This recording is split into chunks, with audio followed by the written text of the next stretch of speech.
So here, let me just do it. Now I gotta remind myself, this is the derivative with respect to what? Derivative with respect to lambda, right? Okay, so the derivative, and I'll just write out. So you know how to get part A to work, and then you gotta get part B to work.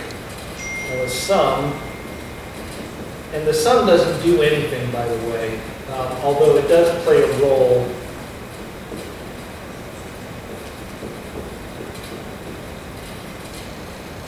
So, like I say, this ends up being really easy, but for a subtle reason that is like shockingly hard to see. Okay, so now see A and B.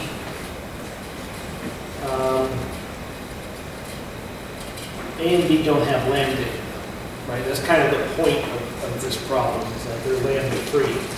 Okay, so when you're doing this, the sums don't go away.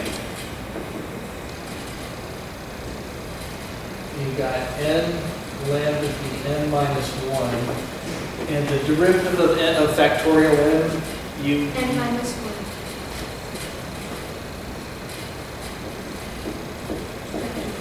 Right? Yeah, and I googled that one myself. I didn't remember that. And again, this is a weird thing. This commutator within a commutator within a commutator n times is pretty funky. Okay, so okay, so now the problem though.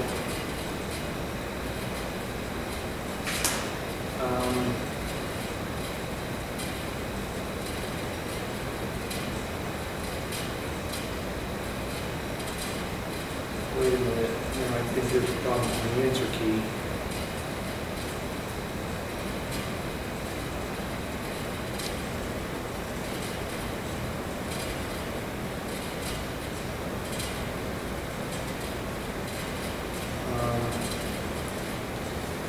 Wait a minute.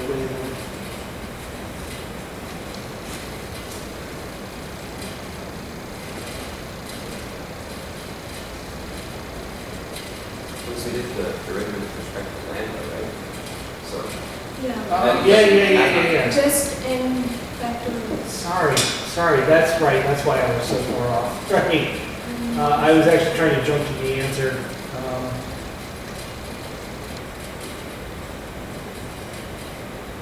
This should be lambda n to the power n minus 1 n minus 1.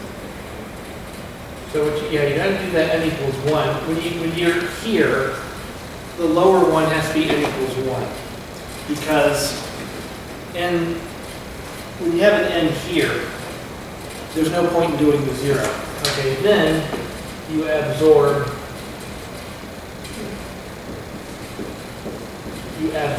the n on top. Sorry, that's where I got lost in my own answer. I thought I had done it wrong. Okay, so this is such a biznknocker, you're going to hate this. What I'm going to do is define n prime as n plus 1. As far as n minus 1.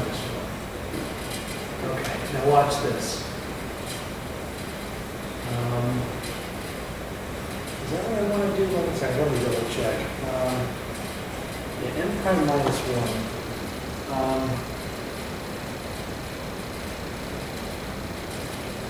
Yeah, okay, right, that works. So therefore, so again, you probably didn't see to do this.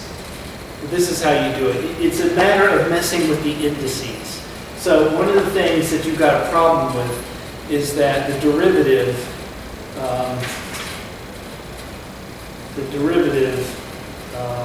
as I've shown you, okay, so remember the answer. So I gave you the answer, right?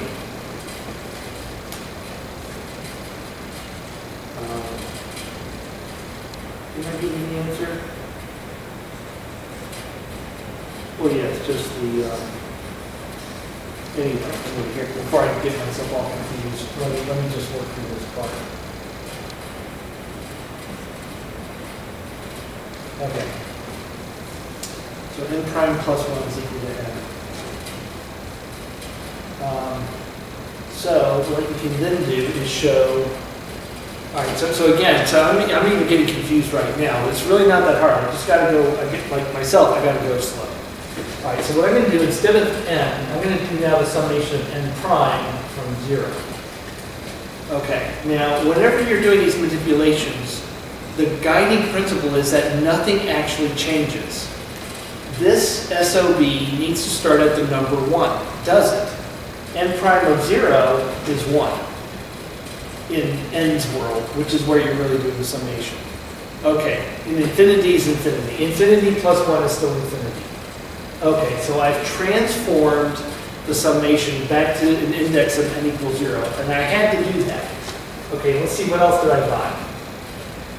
Okay, n minus 1 in the world of n prime is what? N. N prime. Yeah, N. Right, so, because so to figure out that bottom one, I use this. To figure out that top one, I use this. N minus 1 is n prime. And then on the bottom, n minus 1 is n prime factorial. And then this thing didn't change at all. Oh, wait.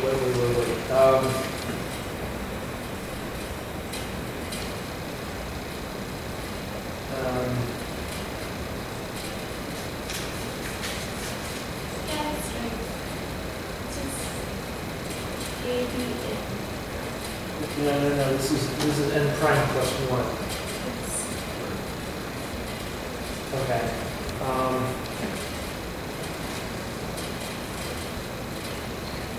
Okay, so what about that?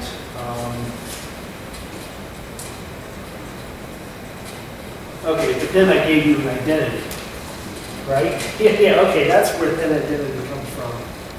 Okay, then the identity is that this is, and from the previous part A,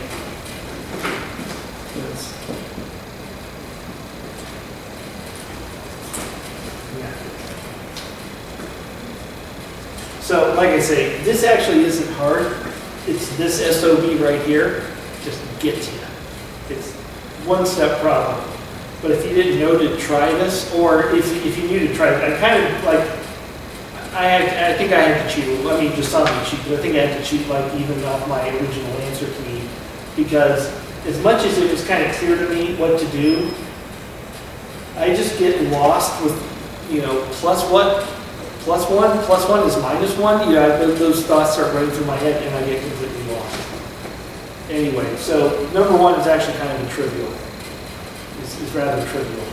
It's what number 1 is useful for. That's for generating Heisenberg time-evolving operators, and it can be used for that purpose. But I think there's like one example that when I took this course, that our instructor used this to do an example of time evolving an operator in the Heisenberg picture, but I'm going to just skip it because it's just minutia. Anyway, so there's 1B for you. It's that trick right there. All right. Yeah. All right. So that's 1. Now we only got 3 others, right? 5 others. I Oh, there's 6 questions. Oh yeah, yeah. All right, so now what? Oh, so the only question I had for 2, one, I can see where it's going, transform the 5x into, 5 feet. Mm-hmm. But then, what's up with that? Do we just apply like IH minus IH bar dx? Wait, hold on. What was the question? Oh, so like we're given the equation in terms of space. Mm-hmm. Do we convert? We still have to convert that to momentum. That's the point of the problem, right? Then just plug it in and see if it works.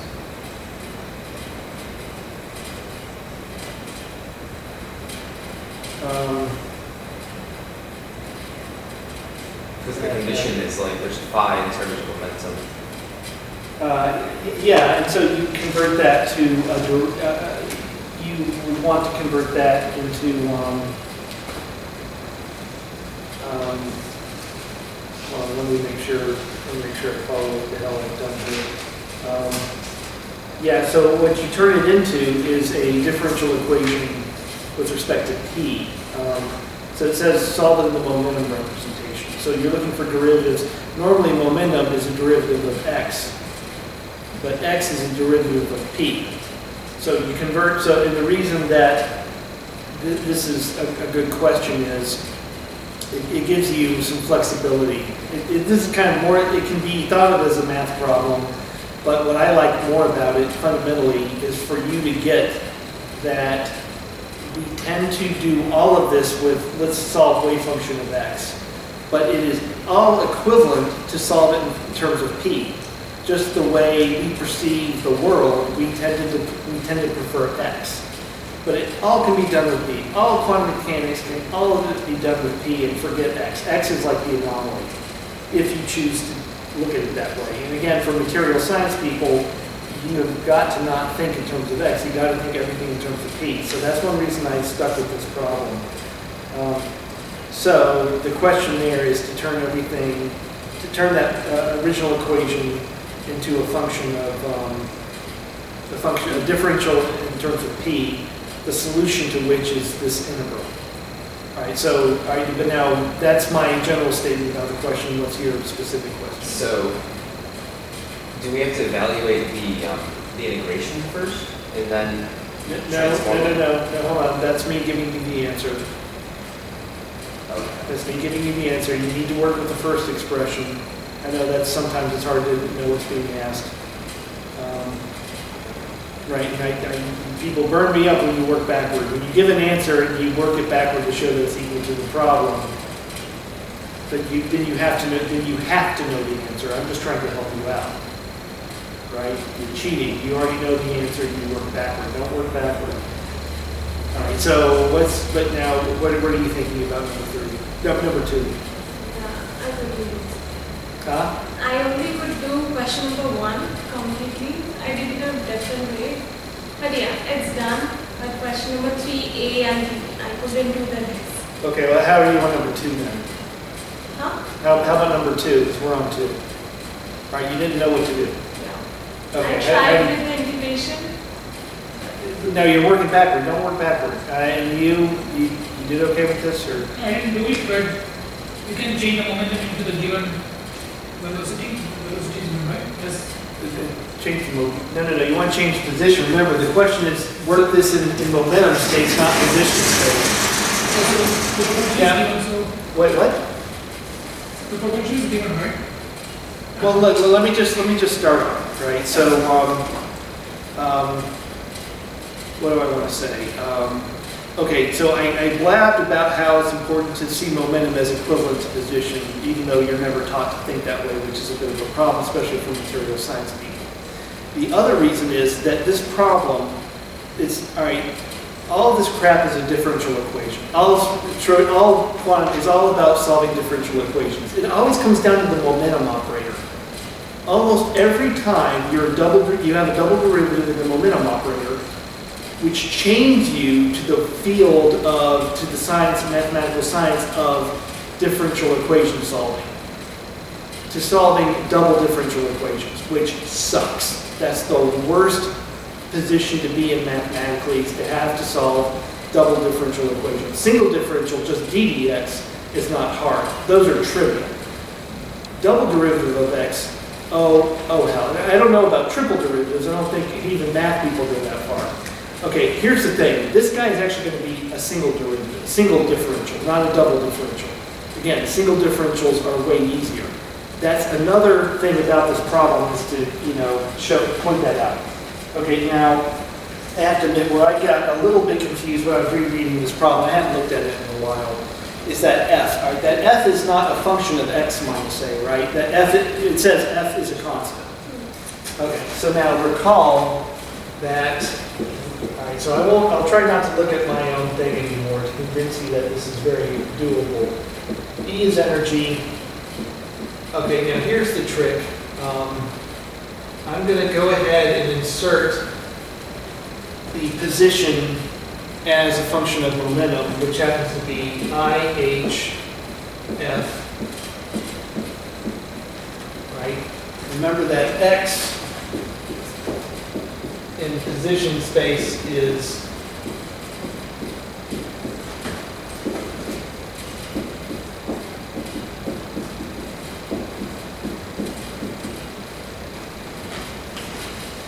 right? So we're not in this world again. You have p squared over 2m, and that gives you double derivative, and that's why quantum is a suck fest. I shouldn't say. Anyway. but we're going to do this instead. Okay, and the reason is because now I've got a single derivative, right? Single derivative. Oh, and now I also need, I need to put the damn.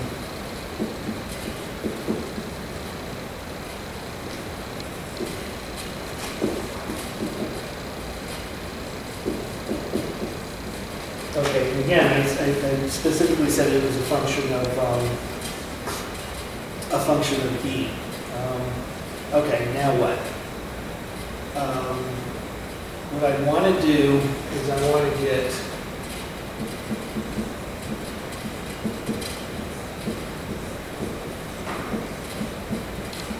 so when solving a Diffie-Q, you've got to figure out what the problem is. What are you solving for? Of course, you're solving for the wave function. So what I'm going to want to do is I'm going to want to, I just want to put the differential on the right. Let's see here. So I've taken care of that.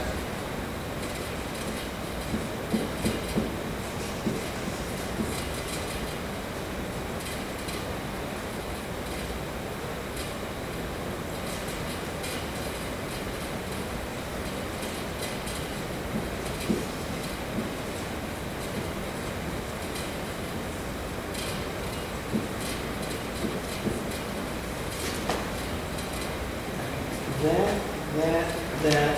I've got plus E psi.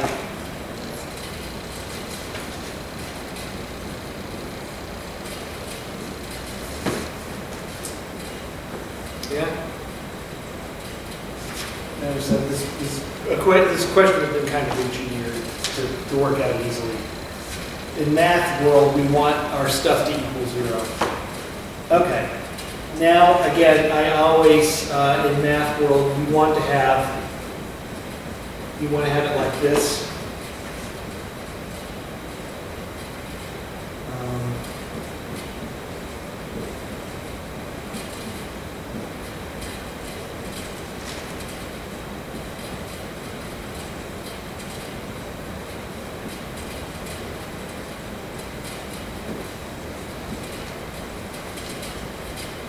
Let's do that.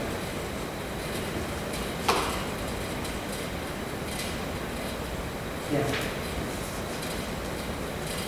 You saw how I did that? Divided by IH.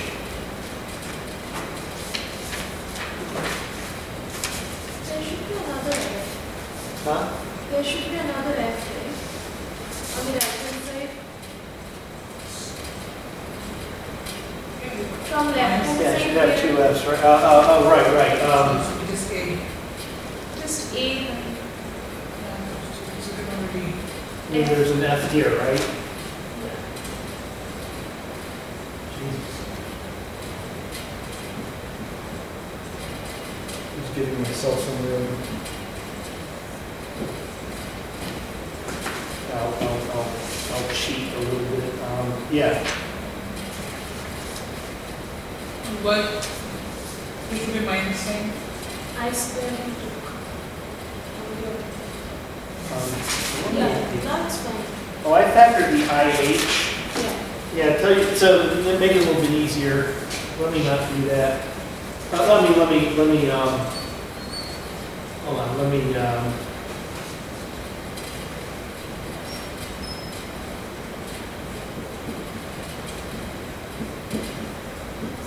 yeah, let me go on baby steps. This is kind of stupid.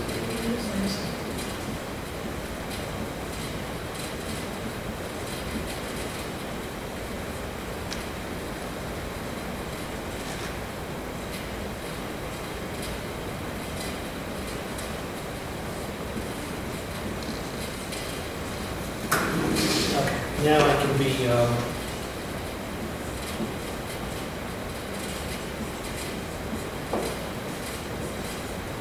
now I'll bring this over.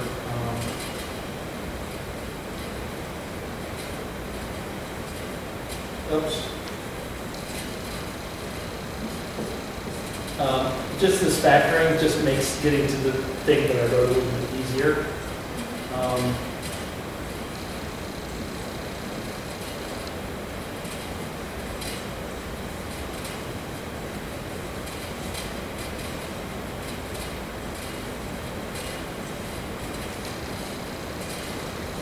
Right. We'll vote right. Oh, no, I factored the age. What the hell is wrong with me?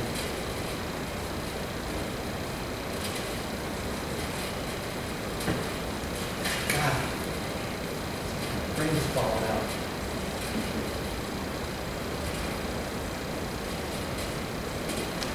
Sorry, God. So I noticed that one, at least my biggest problem is just getting the algebra right, you know? And then let's see, I mean, basically there, right? What am I missing?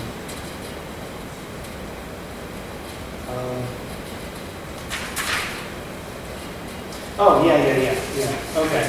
All right, so now you gotta solve it. So, I mean, actually, at this point in math world, you know, if we were in math class, we'd get this far and we'd stop. It's like a, you know, it's a gimme. It's a gimme that we actually have the answer. But since we're not professional mathematicians, you can't take gimmies that easily.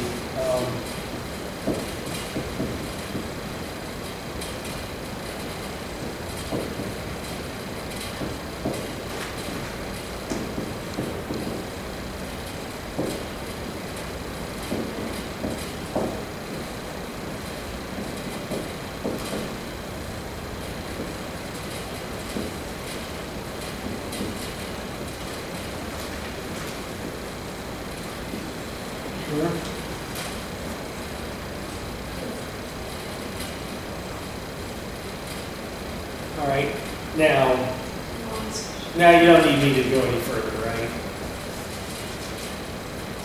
I didn't put, did I put limits? And negative. They Well- just something arbitrary like C, like the normalization out there too, like C constant or whatever. That you just like add, subtract, and fill, I guess. Yeah, that,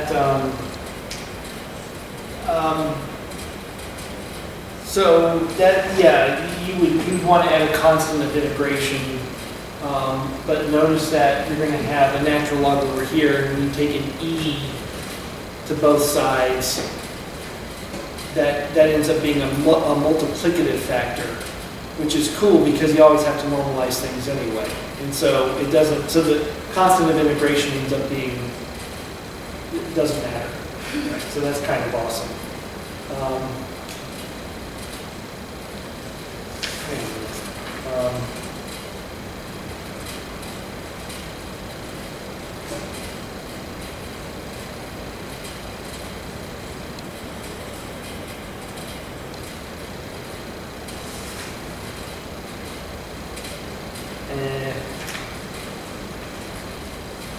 So, yeah. Okay, so they're actually, sorry, there is another step to this that we may get really badly lost. So that what set me off here was the interval, the limits. Okay, so this isn't too hard, right? And now you see where your P cubed is going to come from, right?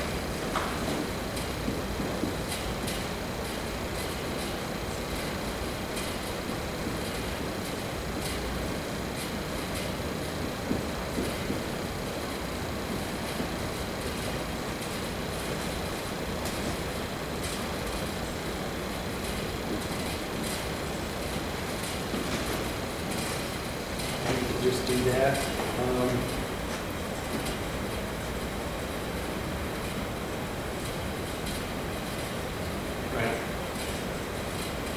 Okay,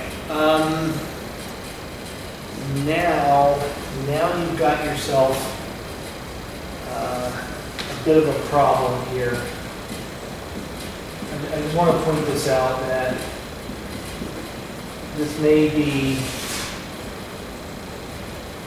a little harder than you think.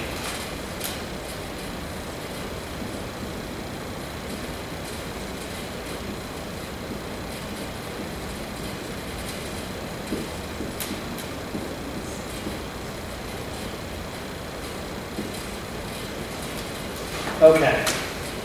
The next step, remember that I said that you solve it in momentum space, but you transform it to X space. Right, so you're going to solve it in the momentum representation. We've done that. But the next step is to put that in position space. Now, how did you do that? Because we covered that explicitly in class.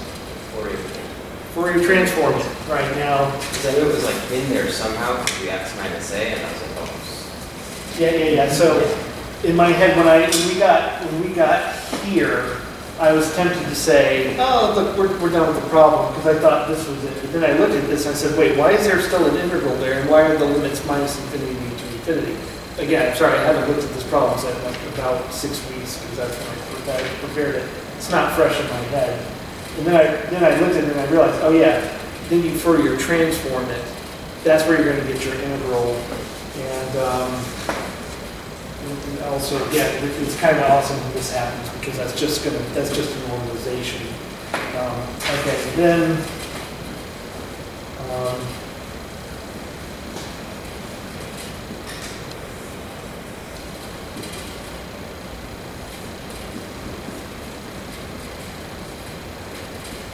over H bar or something. Every freaking thing is over H bar. You can't have units. Momentum times position. Exponential of 1 over h bar, and then it's factored out. So it's probably. Yeah. I'm going to be in and then you just do the same with that, and you're at the answer at that point. You got to do a little manipulation. I won't do the whole thing, but clearly this, you want to put that in there, and then that should give you the answer. That's where I started. I didn't realize I was doing it backwards. I was like, wow. Yeah. it's- Like, I started with the Fourier transform. I'm like, well, I could split the exponentials. What do I do? Well, I don't want you working backwards. I didn't know I was working backwards. It's like, something. Yeah, so anyway, this is kind of the approach I wanted you to take.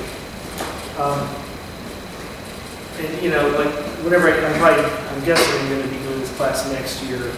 When I'm doing it next year, instead of spending all my time writing notes, which is, that's kind of what I'm doing, make sure I know what I'm going to talk about next week. I can spend all that time to make sure that I craft these. I mean, I'm giving you the same ones I had, but to be blunt, I think they were pretty badly written. I've augmented them, but I haven't, I need to teach a class about 4 times before I get things crafted in the way that at least I like, but hopefully the way I like it makes sense. I wouldn't presume that, but yeah, it's hard to know what to do, right? But then again, maybe I shouldn't make it too easy, because in research, it's hard to know what to do. You should be frustrated and angry, but that's what is being dealt. That's part of the problem. All right, now what are we doing? 3C. 3C. Yeah, and I give you that identity, which is really, that's actually, that identity is, that comes about because what you do, you can't really complete the square. I don't know if you notice this, but if you expand, if you look on, when I give you the hint, I give you the identity. If you look to the right, if you expand the square, you get 2 of the terms on the left, but there's a third. So what you do is that third term, you can just add it. And because it's full of constants, it ends up being just part of the normalization. So on the left, those two terms are what you get in your expression. On the hint, What? on the hint, you're talking. On the hint, right? Those two terms on the left, you're going to find that in your expression, but it doesn't equal the thing on the right. Mhm. The reason that this is allowed is that you can simply add in something to complete the square so that it is equal to the right, and that's okay because it ends up, that term, you're just gonna put it in, just like, okay, it's in there, comes from nowhere. It ends up being a multiplicative factor, which gets eaten up by the normalization. So you can add, because it doesn't matter. Anyway, that's just a neat thing. That's a neat thing about this problem. Okay, real quick, let me, now you want to do 3C. What about A and B? Yeah, it's done. Huh? For me, it's done. I was stuck at the end of A. Like with the when you have the anti-commutator, it's proved at 0 with the lambda, like the conjugate of lambda over lambda is -1. But that was a different that you gave. I got stuck with that because I don't know, maybe I just got lost. I was doing it earlier today, I just want to, like I got to that part and like everything else is fine, it's just taking that. Well, now that's that a complex conjugate divided by itself is -1 is a, that's just an identity. Right. You weren't trying to prove that. No, Yeah, okay. no. But that's, you said to use that to prove that the anti-commutator equals 0.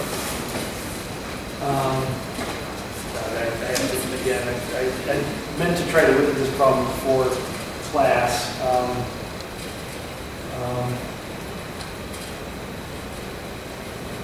Yeah, so what's special is when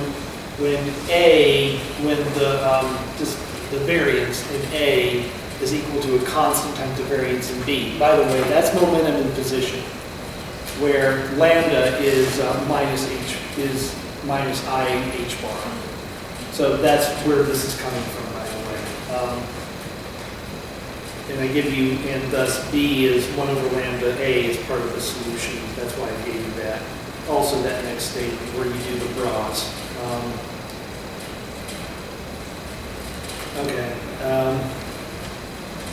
So for A, why don't we work through A now? Did you have any problem with B? Well, I didn't try B until I wanted to. Until you got A. Okay, let's see here. So obviously the hint.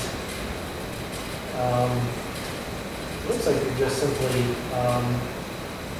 Yeah, because I get all the way to the end with the anti-commutator, and it's like the part where you're supposed to use like the identity and prove it's 0, and I don't know what to do.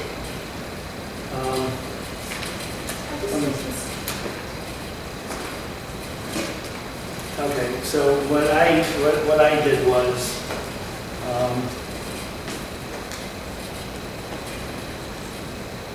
oops.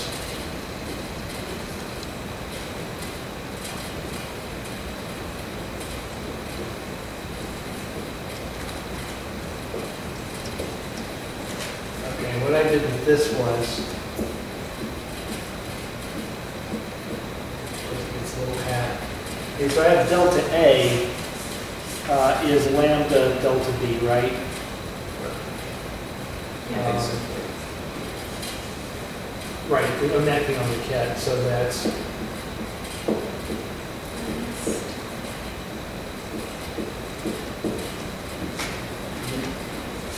okay, then we've got to remind myself.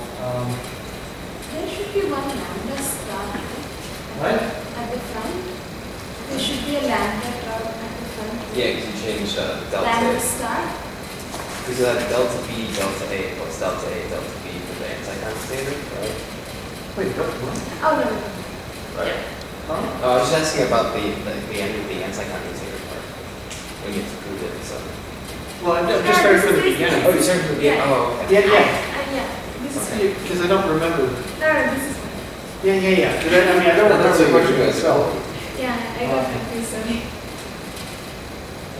Let's see.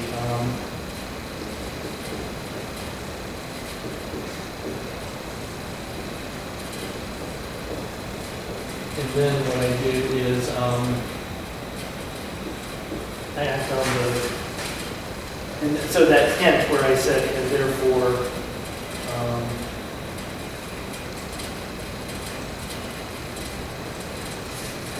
sorry, I feel like I'm cheating every time I look at this.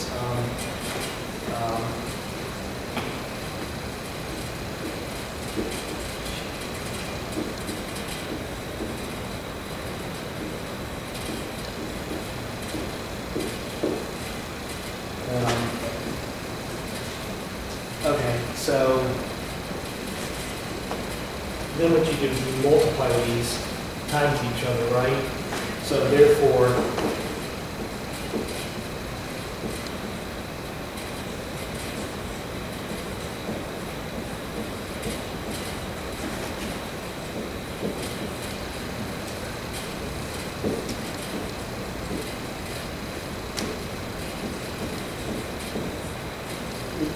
so I just like get rid of this, right, and put a dot.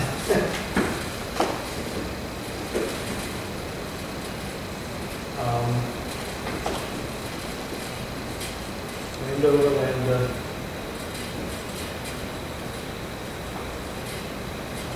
Let me see where I'm going with this.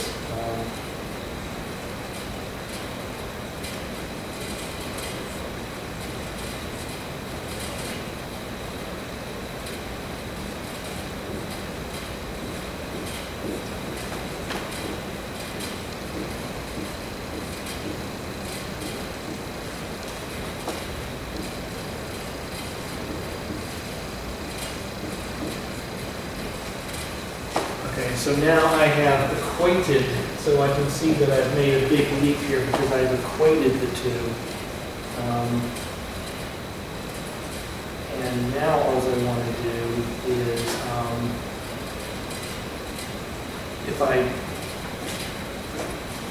so obviously this is canceled, so then what I do is I would just say, I'm going to flip this one, make it a complex conjugate. And then this is the same expression but not the complex conjugate.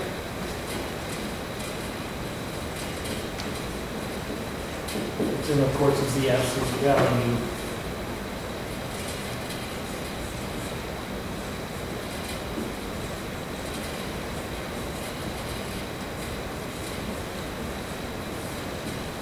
And that was the point.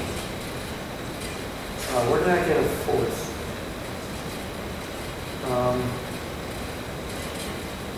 Okay.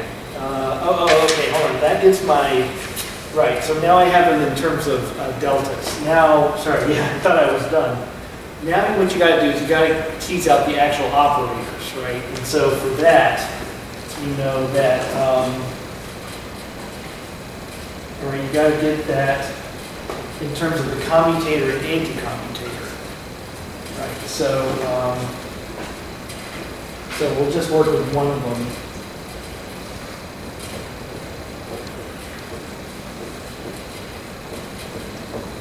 I'll put that in terms of, it's right, 1/2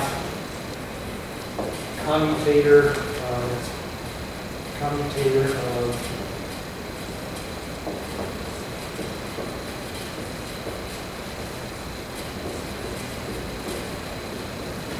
minus plus, no, plus, because the minus is hidden in there.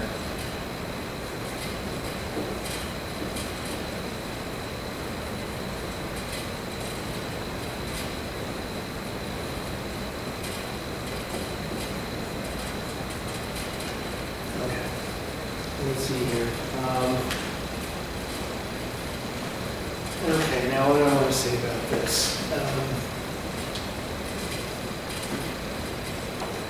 I think we want to,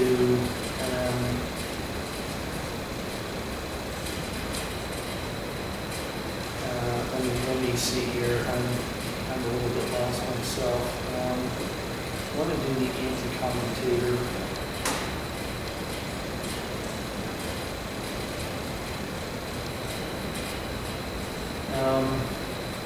All right, so here's the thing.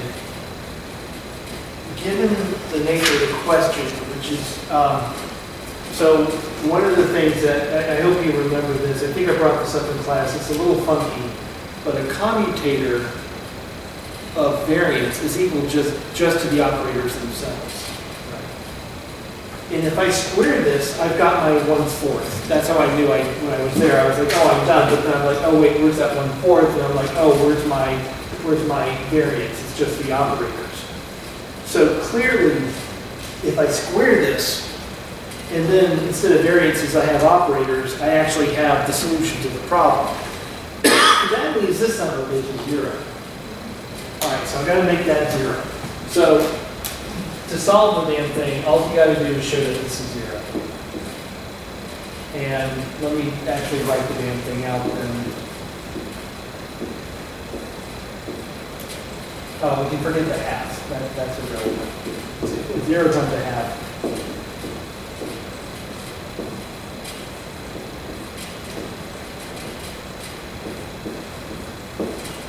Equals what? It's going to be equal to 0.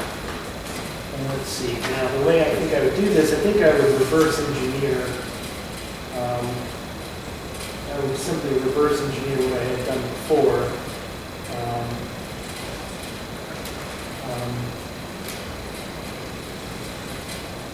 All right. So part of the problem is that, as usual, order matters. B, A, B. So what you got to do is you got to undo that. So I'll leave this one alone.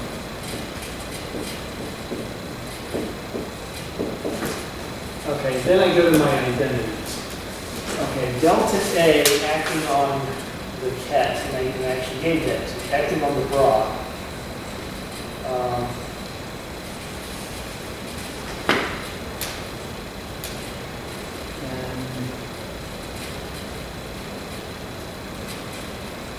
Delta B.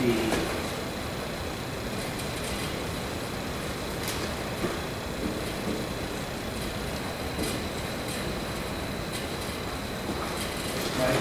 Based on the identity, the reason this problem works is because of the identity. And then variance in B acting on the ket.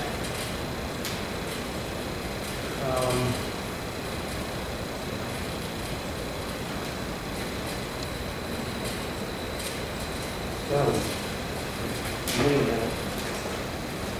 Yeah, I can run into a problem.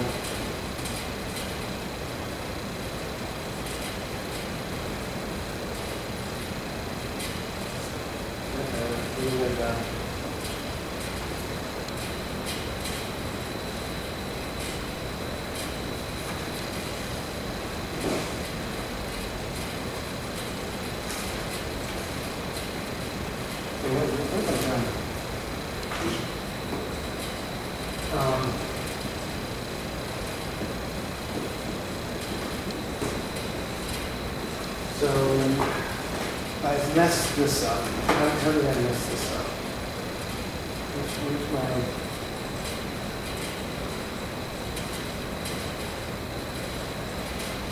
I can't have...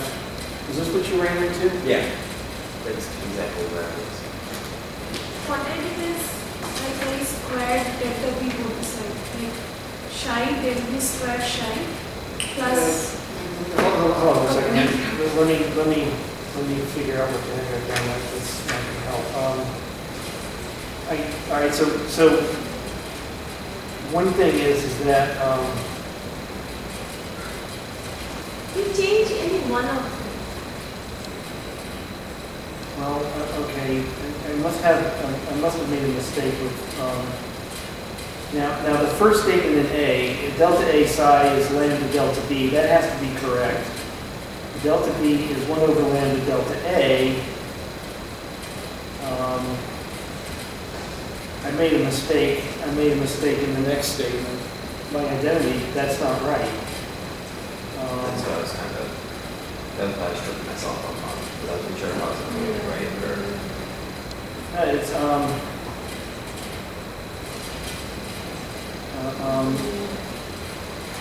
right, so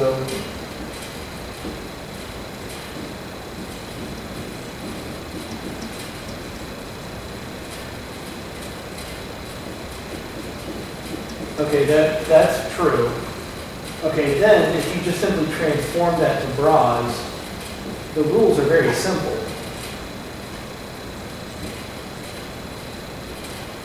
Everything's a complex conjugate. And these are Hermitian, so you don't have to worry about adjoints.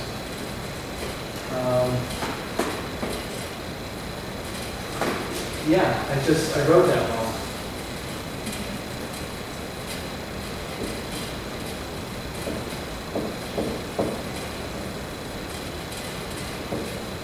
Oh, you know what? I did too. I put 1 over lambda star, where you put lambda or the conjugate, and that's why I don't think I got it. It's like when you just fixed it now, I just put 1 over that instead of lambda, like the conjugate. So that was the reason I think I was stuck.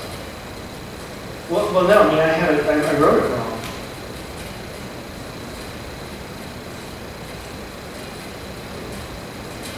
No, I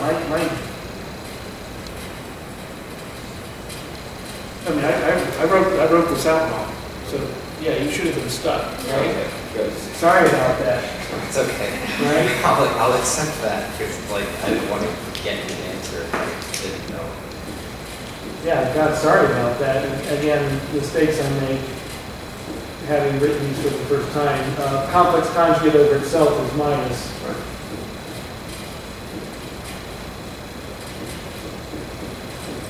Okay, I'll send now we're at 0. So now you have the answer. God, sorry about that. I'll go fix that and email everyone immediately.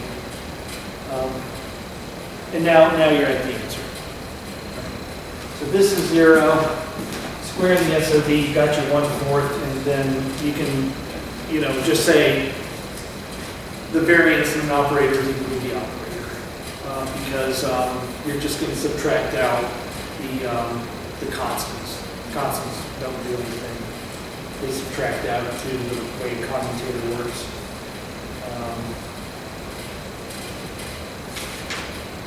Okay, so yeah, God, sorry about that. I don't know how to do that. Okay, and the next one. Okay, so you want to do 3C? Yeah, I didn't even look at these. Yeah, you wanted to do 3C? Yeah. Okay, so this ends up, this is kind of a wild ride. And you need that crazy identity for lambda.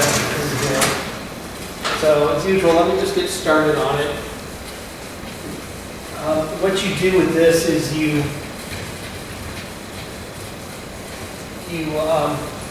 build up from the relationships and you start inserting momentum as ddx and all that stuff.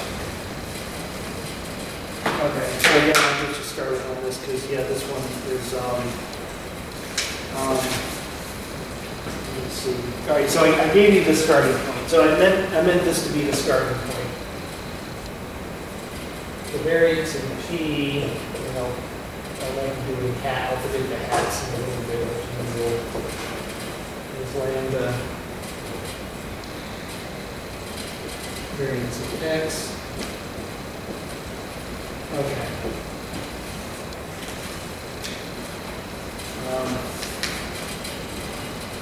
So let's see, what do you do from here? Okay, so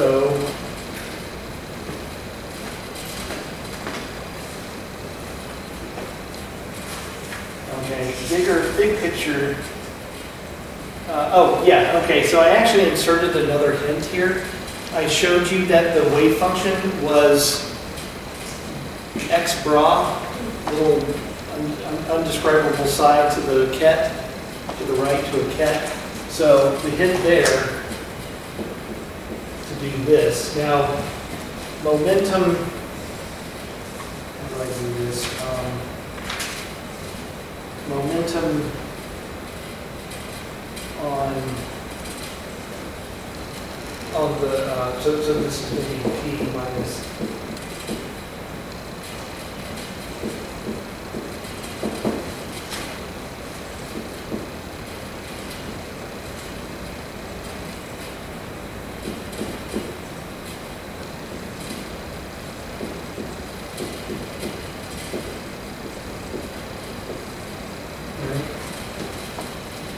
then you've got,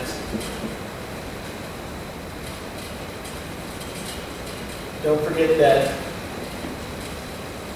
momentum as an operator in direct notation does some funky stuff. Does the strangest thing ever. It allows the bra to slip through.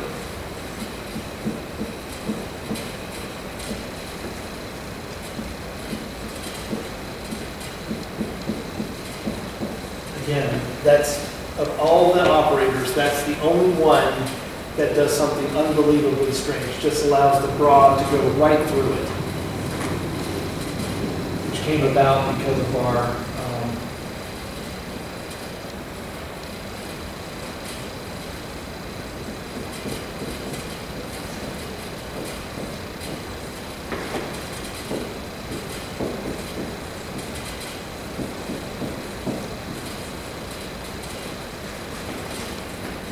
what am I saying? These are the same thing. Is that the same thing? I want to cheat.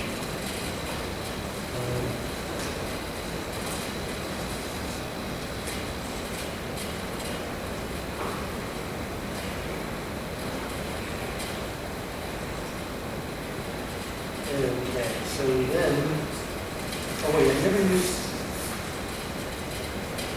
let's see here, sorry.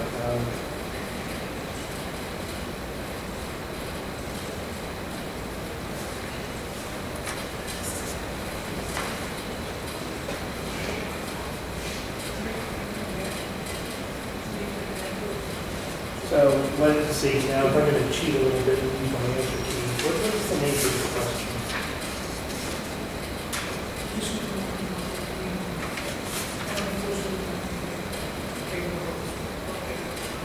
So I can see that I'm going to have to get myself a Diffie cube going again.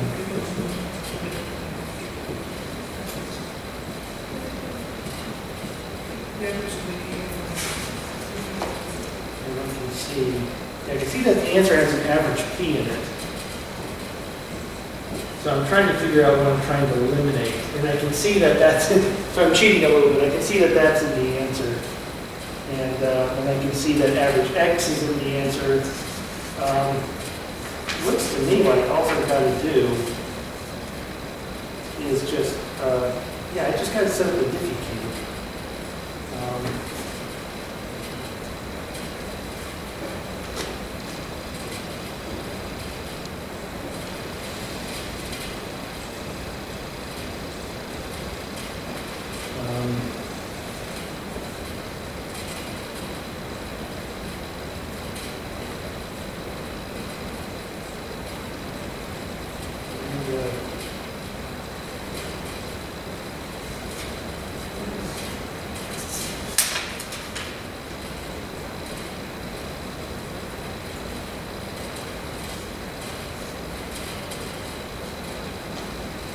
So I'm doing something kind of funky in the answer key, which I'm uncomfortable with.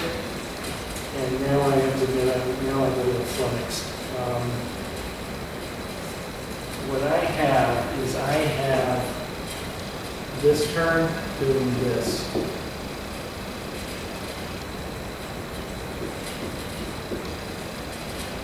Which I'm not sure if I can do that. But that's what I have.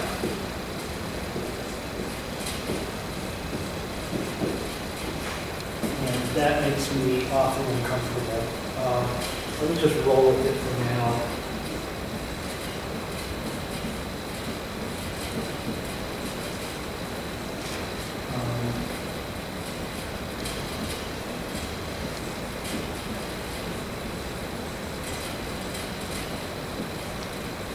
Okay, so I'm going to bring over, I'm obviously dividing by positive, negative. I did a ton of algebra there, right? Make sure I did that right.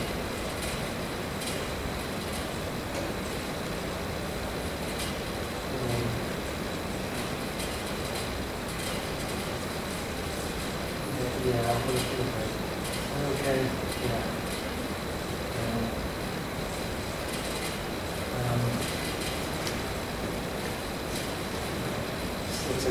fix up my answer key. Yeah, I didn't have a problem with my answer key, I'll have to fix that. Anyway, you know what? Okay, I can see why I'm just algebraically hindered.